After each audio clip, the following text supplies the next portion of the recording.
Hello students, good morning. Today we are going to study a new lesson in history, that is socialism in Europe and Russian Revolution. That is the new topic or new lesson today we are going to start. So socialism in Europe, that means in Russia a new change or a new idea which emerged, that was known as socialism. Before coming to Russian Revolution, we have to study some circumstances which paved way for Russian Revolution. So in that it is connected with French Revolution, as you have studied in the last topic you have studied French Revolution. The society was divided into three estates: first estate, second estates and third estates, and these estates or the church had a dominance on the dominance over the people, especially the third estate. So how the system worked or how the society was, that you had learnt. And French Revolution, in which changed many revolutionary ideas brought in Europe after the French Revolution. So French Revolution was one of the important change. Even Rajaram Mohan Roy, many others, they appreciated, or they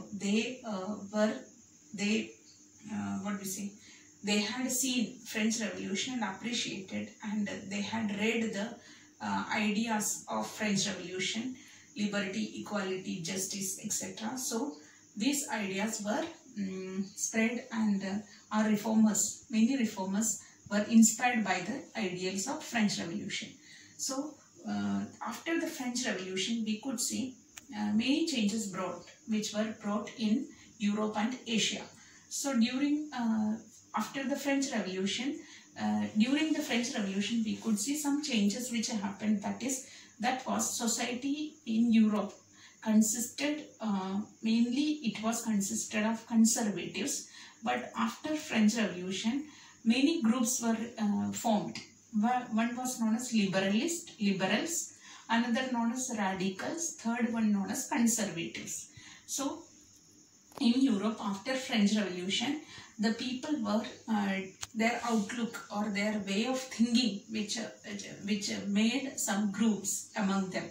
It was known as liberals, conservatives and radicals. We have to analyze what are the important ideas of these liberals, radicals and conservatives. Liberals, we could see they had tolerated all the religions. Whatever religion exists in the society, they had tolerated. But they had also suggested, or they opposed the power of kings and monarchs, or power of the dynastic rulers, and they had a great belief on parliament, election, etc., parliament, government, etc. But they wanted to safeguard rights against the government, individual rights. Liberals they wanted individual rights against individual rights, and they were against the dynastic rulers. But completely they were not democrats, because they had not believed in voting or election for everyone. They believed that those who have property, they have to get the voting right. Even women also should not get the voting right. That was their belief. So liberals were somewhat democrats, but they were not completely democrats. Next, another group of people known as radicals. Radicals were the people, they had believed on government based on the majority of the population in the place. If in that country, majority of the population, so government should form based on the majority of the population. And they had supported women. They wanted women's movement, women's suffrage movement, etc. They had supported, and they were against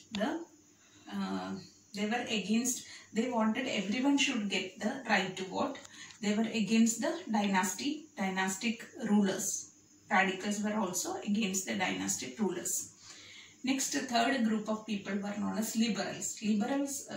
Conservatives. Conservatives means they did not want any change.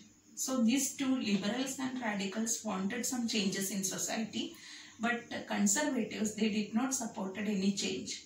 Even though changes would be there, but it should be slow. They were known as conservatives.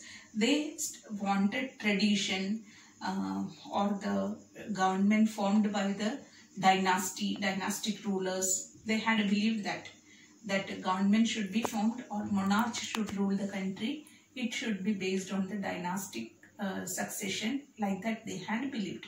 So these were the difference of opinion among the three important groups. Here we can study about the industrial change and the industrial society and social change. We can see industrial revolution which broke out in England, which changed the complete society.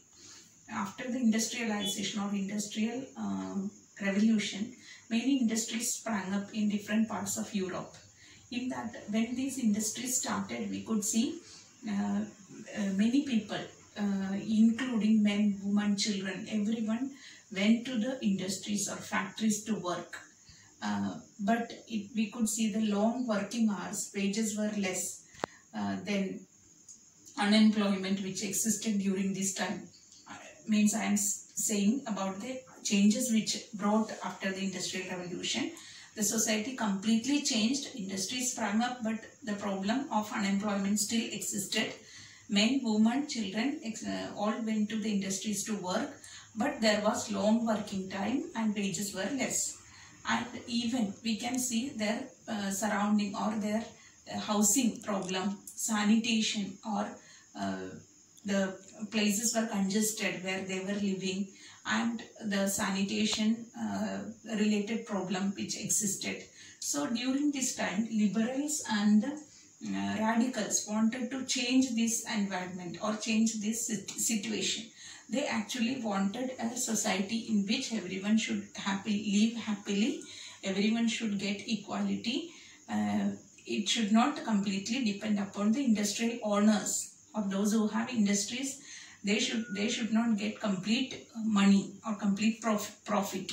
While the working class were suffering, industrialists were getting money or they were earning money. So they wanted to change this situation.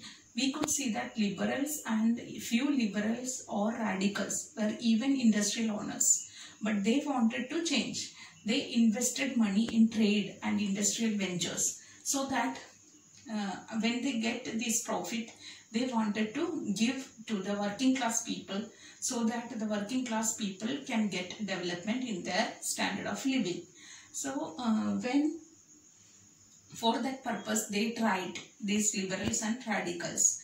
And during this time, we could see that in most part of the Europe, completely during 1850, many parts of Europe where aristocracy or the rich people, their dominance was existing, and the ruling class or the government was formed by, in many parts of Europe, the government was monarch were ruling in 1850, or we could see the kings were ruling in most of the parts of Europe.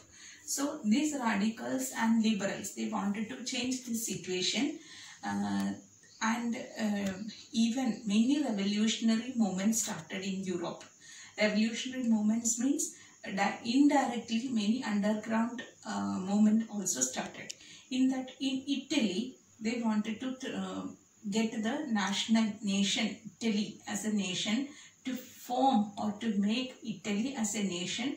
Many people worked for that. In Italy, one of the important revolutionary, he was known as Giuseppe Mazzini. In 1815, he made Young Italy, one of the organization, to fight against the ruling class who were the kings, and he wanted to unify Italy. So his efforts, or Giuseppe Mazzini, he was one of the revolutionary. He wanted to change the society by making it from the ruling class or ruling monarch. So his many books which inspired other people, his ideas inspired other people. So that was one of the important revolutionary movement. So in Europe, completely we could see the society was mainly under the ruling class, who were belonged to the monarch. So when this industrial revolution it started, even though many parts of Europe were under the monarch.